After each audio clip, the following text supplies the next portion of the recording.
Béatrice.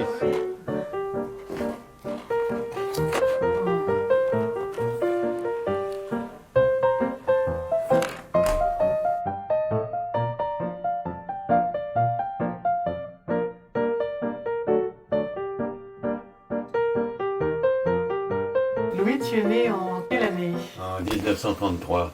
Et c'est pas hier. Donc toute une vie passée dans le 14e Oui, arrondissement. pratiquement, oui. Est-ce que tu te souviens de l'ambiance qui régnait dans le quartier À l'époque, quand tu étais enfant? Oui. La rue appartenait aux enfants. On était un peu les maîtres dans la muraille. On jouait au football dans la rue, on jouait aux billes le long des caniveaux. Et il n'y avait presque pas de voiture. Il passait une voiture toutes les 20 minutes. Donc, on avait la rue pour nous, quoi.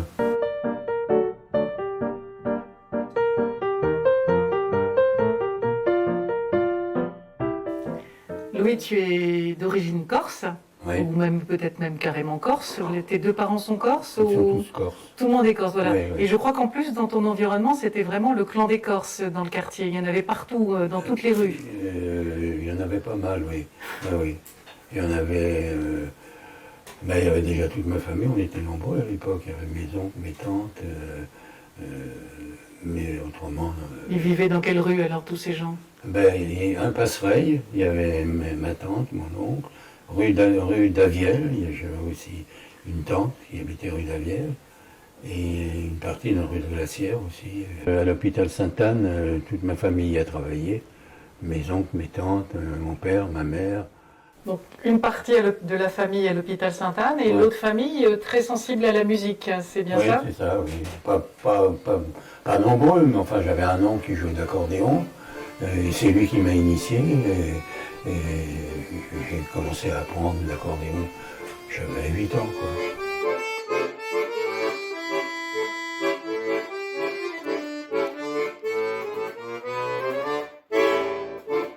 J'avais un oncle, le frère de ma mère, qui jouait de la mandoline très bien. D'ailleurs, elle est encore là, la mandoline. Ça faisait des fêtes de famille joyeuses, ça? Oui. Mais on se réunissait souvent à l'époque. Hein. Et on se réunissait, ma tante chantait, mon oncle jouait de la mandoline, ma mère aussi. Donc c'était assez... Et toi, tu chantais aussi? Non, à Non. cette époque, non. Plus tard, oui. Plus tard, je chantais. Quel genre de chansons as-tu chanté? Des chansons que je faisais moi-même. Je suis rhinocéphale, une mouche m'avale et nage dans ma tête, je l'ai eu la sale bête. Quels étaient tes thèmes d'inspiration? Oh, plutôt un peu révolutionnaire, un peu subversif, un peu comme ça.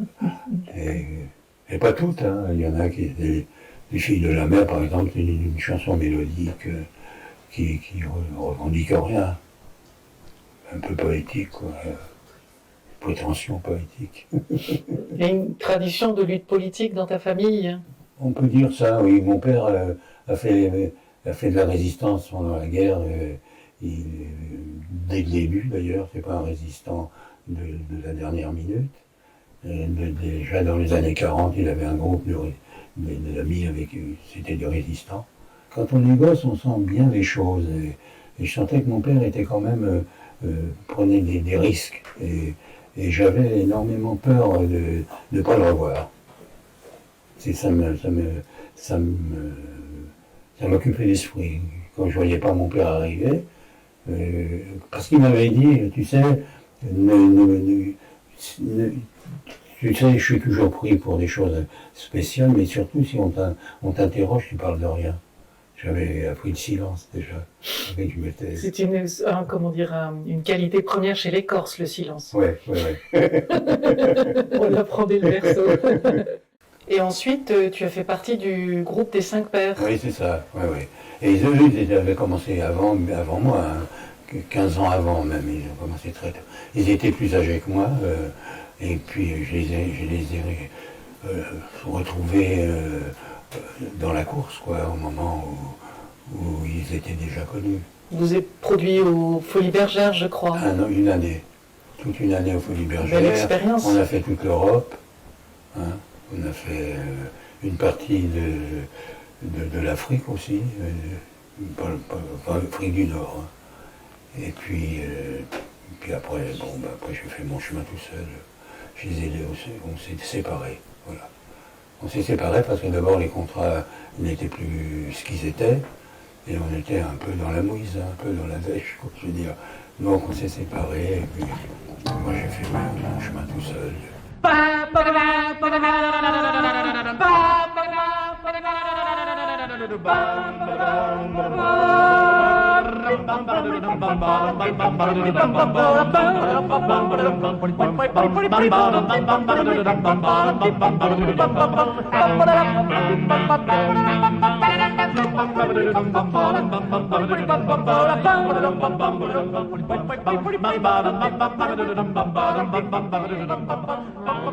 Dans quelles circonstances as-tu pu rentrer en contact avec Brassens, avec Putschen, avec son petit-fils aujourd'hui? Par l'intermédiaire du fils à Pupchen, Yvan. C'est lui qui m'a introduit. Autrement, je l'aurais jamais connu. Hein. Je lui ai même chanté une ou deux chansons un jour.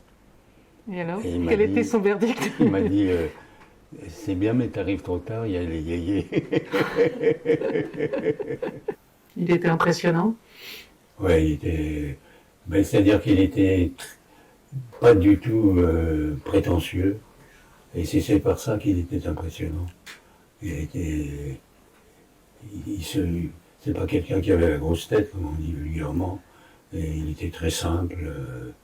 Et puis, moi j'avais plaisir à le voir les quelques fois que je l'ai vu. Ça m'a fait vraiment plaisir. De rencontrer un type aussi doué, aussi talentueux et aussi simple. Je crois que tu as bien connu aussi Jean-Louis Buñuel, Oui. le fils donc de Louise Buñuel, Oui, qui était photographe, dessinateur, Oui, sculpteur. Oui, oui. Des choses de lui dans Oui, l'appartement. très bien connu, oui. Avec Jean-Louis, on a fait un scénario qui s'appelait Sibylle de la Gifle. oui, la vie aventureuse de Sibylle de la Gifle. C'était ça. Et puis, on a essayé de le passer, de le produire. On n'a pas trouvé de producteur, sauf un, mais il s'appelait Ventura. C'était un ami aussi à Jean-Louis et à moi, on se connaissait. Et c'était un gars qui avait une maison de production. Et lui, il a pris le scénario, il n'en a pas fait grand-chose, mais il l'a pris et il nous a payé quand même. On a été payé pour ce scénario, pas grand-chose, mais Jean-Louis a eu un peu d'argent et moi aussi.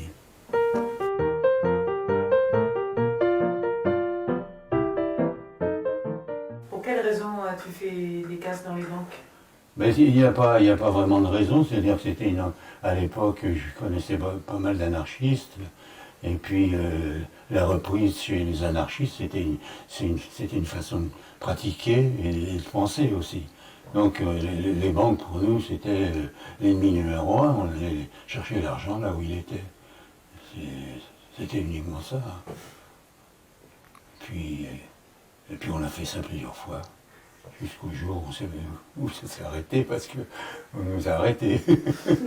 Au moment où ils ont été arrêtés, ils étaient beaucoup. C'était plusieurs groupes. Eux, Ouais, ils on étaient, était 9, hein. oui, ils étaient 9 à être arrêtés ensemble, alors qu'ils n'auraient jamais dû être ensemble, parce que l'arrestation n'était que 2 en fait. Mais ça fait partie d'un groupe qu'ils avaient appelé d'ailleurs le gang des poissonniers. Ils les avaient appelés à ce moment-là.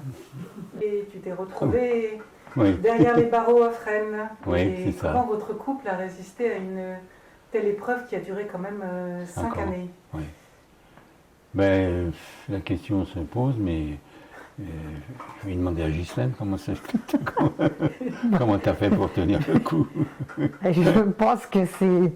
on ne peut pas faire autrement. D'abord, quand on a 2 enfants, qu'on veut les protéger. Et bon, elles étaient jeunes à ce moment-là. Il y en a une qui avait 16 ans et l'autre 18 ans. Voilà. Et bon, c'était un peu dur, mais en même temps, je pense qu'il fallait qu'il y ait surtout beaucoup d'amour pour pouvoir tenir le coup. Parce que sinon, Ça a duré 5 ans quand même. Et c'était assez dur à l'époque. Il y avait...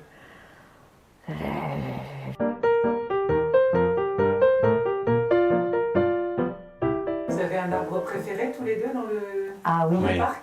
Oui. Ah, d'ailleurs, l'arbre préféré, c'est un ginkgo biloba. Oui. On veut se faire incinérer.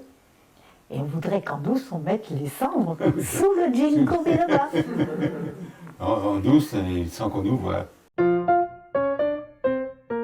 À côté, il y a un petit banc en pierre. On aime bien aller s'asseoir sur ce banc en pierre. Notre esprit sera encore sur le petit banc.